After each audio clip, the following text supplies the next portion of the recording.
نئے بلدیاتی ایکٹ کے مطابق 50,000 سے 1.25 آبادی میونسپل کمیٹی کہلائے گی۔ 2018 کی قومی مردم شماری کے مطابق ڈنگا سٹی کی آبادی 50,882 افراد پر مشتمل ہے۔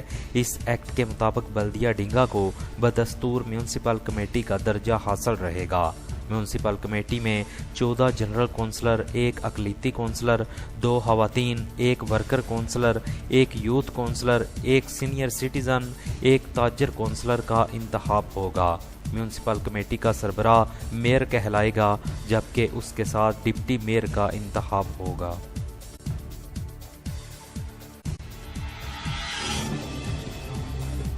چھتیسواں سالانہ عرس پیر سید محمد جلال الدین شاہ و جلسہ دستار فضیلت 17 اور 18 نومبر کو ہوگا۔ درگاہ مقدسہ بیکے شریف میں منعقدہ عرس اور جلسہ دستار فضیلت کی سرپرستی سجادہ نشین پیر سید محمد نوید الحسن مشدی کریں گے۔ انتظامات جماعت جلالیہ پاکستان کرے گی۔ 2 روزہ عرس مبارک میں پاکستان بھر سے مریدین اور عقیدت مندان شریک ہوں گے۔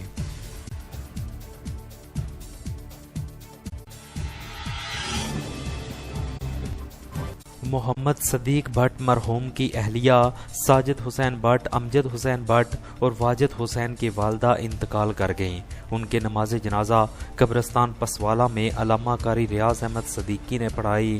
نماز جنازہ میں اہم شخصیات سمیت لوگوں کی بڑی تعداد نے شرکت کی۔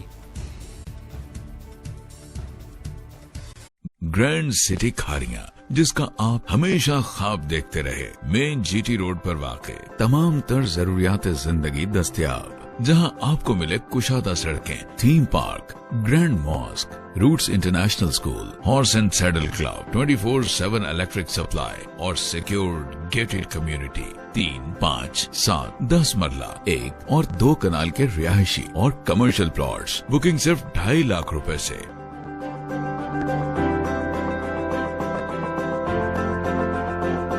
فیز 1 کی ڈیولپمنٹ مکمل ہونے کے بعد فیز 2 کی ڈیولپمنٹ کا کام تیزی سے جاری۔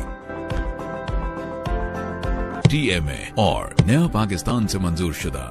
بکنگ اور مزید معلومات کے لیے کال کریں 0335 111 1155 یا وزٹ کریں www.grandcity.pk۔ ایمان ایکسپریس ٹریولز اینڈ ٹور عمرہ سروسز فراہم کرنے والا با اعتماد ادارہ معلم کی رہنمائی میں گروپ کے ساتھ عمرہ کیجیے۔ چیف ایگزیکٹو بشارت علی طاہر۔